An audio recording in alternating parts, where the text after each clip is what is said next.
Driving in this rain, you know the hustle don't stop. I'm out here in this rain driving. Hope y'all having a good day.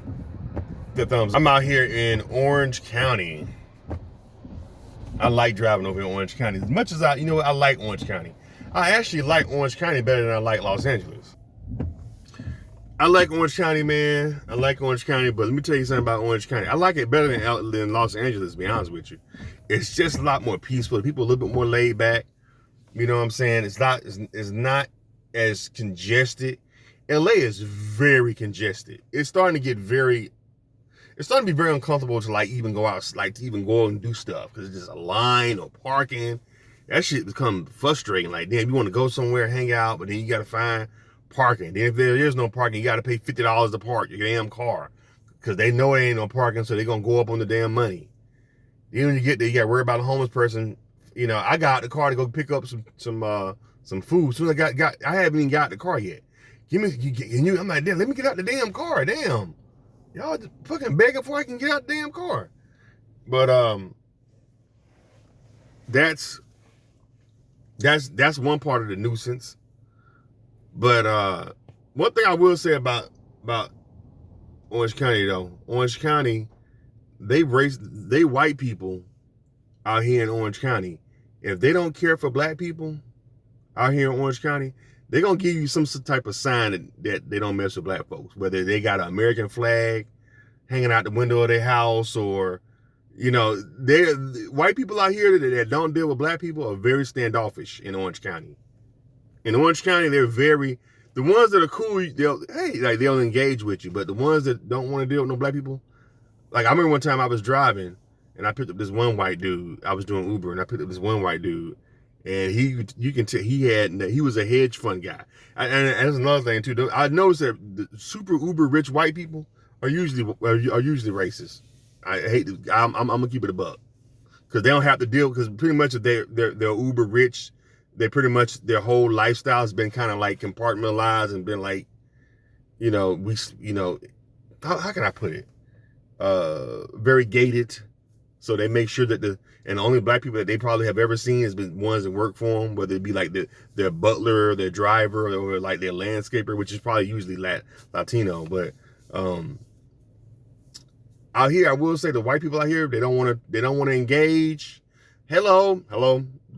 They'll give you a hello and that's it. They don't want to talk and they don't want to know how you doing. None of that shit. That's one thing I will say about but the white people that are cool, you can tell they'll engage. Hey, how you doing? They'll engage. But the white people out here, I don't want to talk. I want to, leave me alone. Now, I did have a Karen moment out here in LA. I was staying with my girlfriend at the time. We lived in Orange County at the time. That's why I ended up falling in love with Orange County. Even though like they do have some my girlfriend at the time lived in a gated community. And when you go inside, you got to be buzzed in. She wasn't answering her phone. So she got to buzz me in. So she wasn't answering her phone. She was busy doing something. So I was coming home to where she lived at. So luckily a guy was coming out the exit. So I just backed my car out and I went through the exit part and went inside.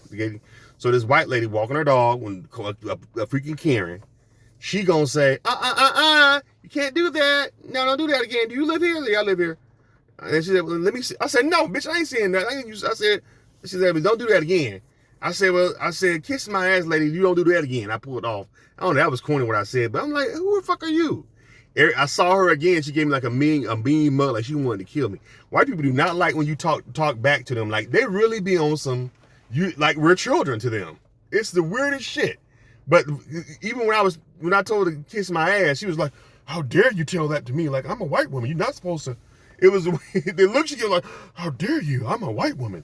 It's the look she gave me that was funny. But so you do have some racist white people all over the world. Oh, you can't escape them. So, but I will say this: the racist white people out here will let you know that they don't like black people, and I respect that more than LA white people. LA white people will smile in your face and I'm down with Kendrick Lamar, and they'll just be and then they'll go back and do some sneaky shit, call the police on you. You know what I'm saying? I had one friend that said that they had this white girl they used to work with, and they used to always well, this is dumb on their part anyway, but they used to go by. He worked at a hotel. This is when he was younger, and he said they all used to sneak off in the back and go smoke weed. So one day this white girl they thought they was cool with, end up seeing them going in the back smoking weed. So they tried to hide and no, she's like, no, I'm cool. You guys are cool. Don't worry about it. You guys smoking weed at work. That's all good. I'm homegirl left them and went right up to the human resources and snitched on their ass. All four of them got fired. You know what I'm saying? So them motherfuckers in LA are smiling in your face. Oh yeah, I'm cool with black people, and then turn around and do some shady shit. Be calling the police on your ass. I respect white people in Orange County more because they'll let you know. Hey, they'll let you know off the vibe, how they talk, how they standoffish. Maybe if they got a Trump hat on, they'll let you know. They'll give you some sign. I don't fuck with black folks. You know what I'm saying? You know, LA, they bullshit you and they be, oh, I like black people, and then go and do some devious, turn around and go do some devious shit. Prime example, I told this story before. When I first came to LA, I started working for a talent agency in Hollywood. One of my first jobs out here in LA. And it was through a temp agency. So I go in my first day, everything's, mostly white people, of course. And, they got me doing a little, like answering the phone and, I had to go up to the Kinko's up the street to get up copy. This is back before print, print became a little bit more manageable, if I can say that word. But I went to, they just had me doing like office assistant stuff at this, one of my first jobs out here in LA. I had just moved out here. So I ended up getting cool with one of the agents, right? And me, I'm talking, chatting it up. This is maybe 3 days in. So the third day, not to mention he was white, he was Jewish man, Jewish white man. And I will get to the point where my eyes got big while I said that too. I don't want y'all think I'm trying to be anti-Semitic. They always throw that word out there when somebody that's not of the J community brings up the shit that they do. They oh, you're anti-Semitic. That's their little hide behind that shit. So anyway, I got to talking to this brother, and so me and him talking, and he asked me, what else do I do? Anything else I said, oh man, let me tell you about this. Now this was after hours. He was one of the only agents that I had to file some stuff before I left. So he was one of the only agents that were left there. Everybody else had gone for the day. So this was towards the end of the day. So I just had a couple more files I had to file, and I could bounce. That's what the lady told me I had to do, the lady I was working for at the agency. So I'm talking to the agent. He said, oh, Charles, man, what else stuff you do, man? You're a pretty funny guy. I said, oh, man, it's funny to ask you that. I got a puppet thing that I'm doing this is when YouTube first started becoming a thing. And I told him I was doing this little puppet thing with a friend of mine. We was trying to do like this little puppet show stuff, like Sesame Street, but like for like adults. It was gonna be like really funny. So I was telling him the idea or whatever. And he said, oh, that's funny, that's great. But you got to work on not having them curse so much. I showed him like a little video sample of what we did. So you might want to add more writing. It's like, seems like you guys are relying more on these puppets, these childlike puppets, using profanity than you are actually writing jokes, which he made some sense. He said, instead of just having the curse, and write some decent jokes for these, or decent sketches for these puppets, and just have jokes, just have cursing, just have them talk, curse here and there as if they're adults, regular human people. But don't just rely, he said, y'all are just solely relying on these are some childlike puppets, and we got them saying F word and this S word, and you guys are heavily relying on that. So he was giving me some good pointers. I'm like, cool. So I got ready to leave for the day. I was done filing. I said, all right, man, I'll catch up with you tomorrow. I had maybe 2 weeks there at that agency, because that's how long my assignment was through the temp agency. So I leave, not even 5 minutes of me getting in my car heading home. I get a phone call from my agency, right? The temp agency. They say, Charles, they don't want to have you back. I'm like, the lady was like, what did you do while you was there? You was there 3 days. I said, oh, nothing. I'm just leaving. Like, she's like, anything happened today? I said, no, everything was. The lady told me I had to file. I was finishing my filing. I was chatting it up with one of the talent agents, and that was it. What did I do? He was like, were you late? Like, no.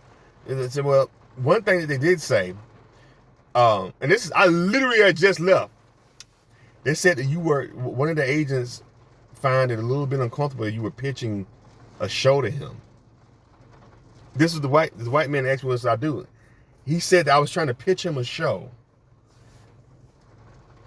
And I was like, no. He asked me what else I do besides doing what I'm doing. I told him I just moved it from Florida and I got a show idea, and I was just pitching. I was telling him what, the show. I didn't ask him if he wanted to buy it or anything. I wanted to look at it. I wanted to present it to the agency. I didn't say anything like that.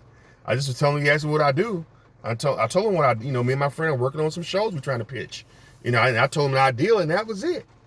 She's like, yeah, he didn't find that professional, and so he called the lady that had hired me through their agency. He called her and told her that he felt uncomfortable pitching to him. She called them, and then they don't want me back. I started turning that fucking car, and he was just smiling in my face and dapping me up, you know what I'm saying, acting all hip hop and shit. A Jewish man, and acting like we was brothers. We was like, we was cool. He turned around as soon as I left and got me fired as soon as I left. I never fucking forget that. That shit crushed me. I was like, wow, he was smiling right in my face and turned around and called on me and had me, But I learned something that day. When these people hire you to do a job and they being friendly with you, they're just being friendly with you because they're on the job. They really don't want your black ass there. Because he definitely fought. Soon, 10 minutes after I left, he called the lady that I work for, told on me. She called the agency and said they don't want me back. And then even they told me, it was like, Charles, if you don't engage with these people, say hello, hi, good morning, little chit chat, but don't try to pitch nothing. Just keep it professional, office. And it wasn't nothing derogatory. And then I just was he asked me what else I do. I told him. He took that as me trying to pitch to him because he was an agent. And that was, I was like, wow, he smiled right in my fucking face too. That motherfucker old face smiled right in my face and acting like everything was cool. And then 10 minutes later, he had me fired. I was like, wow. I really was thinking about, I said, I should turn this car around and go beat that motherfucker ass. He would have been surprised, but I was thinking to myself, by the time I would have got back in traffic, because he was already getting ready to leave. That's probably why he did what he did. He knew I wasn't going to be, I was like, I should have came back the next day, but you had to go through security. And that's why the motherfuckers be having security and stuff at these studios out here in LA and different at these agencies, because they'll do little slick shit like that, and then when you come back knowing, and then they know they're doing some slick shit, and then they know this motherfucker may come back and try to fuck me up because I'm doing some slick shit. That's why a lot of these studios have security guards, and you gotta go through security to get to them, because they'll pull some slick shit, and then now you can't come back and front their ass on it. You know what I'm saying? That's why a lot of it's not for their safety, is for you coming back when they done fucked you over on a con. Why do you think Ice Cube? You see what happened with Straight Outta Compton, prime example. That's why they got security at priority now, a bit because of Ice Cube. Go watch Straight Outta Compton. That white boy pulled some slick shit on Ice Cube. Told him he was gonna make a lot of money if the album was successful, and they went in, and them white folks didn't want to break bread. Talking about, I'm sorry. And Cube had just put money down on the house, and was expecting the rest of the money to come through. See what Cube did? Came up there with some baseball bat and his boys and showed out, as you should. Because they'll pull some slick shit and they little contracts and shit. Put that there and that, and the nigga can't get. You know what I'm saying? And then you'll fuck around and they'll have money. They'll have hold of all your masters. But yeah, that shit. I was like, wow. This white boy smiled right in my face and was acting like we was buddies, and he wanted to know what I got going on and tell him about his family. And I was like, whoa, that motherfucker. That was my first taste of, I was like, these motherfuckers, white people out here in LA are scandalous. Woo! That really showed me a little glimpse. I should have been packing my shit leaving right then. I would have saved myself 20 years. That was an insight. That was God showing me, you want to fuck with these people out here in Hollywood? I'm going to give you a little taste of what they do. They smile in your face and then turn and do some slick shit behind your back. That was God showing me right there. I didn't heed. I said, no, I'm going to stay out here and make it. My ass out here doing Uber.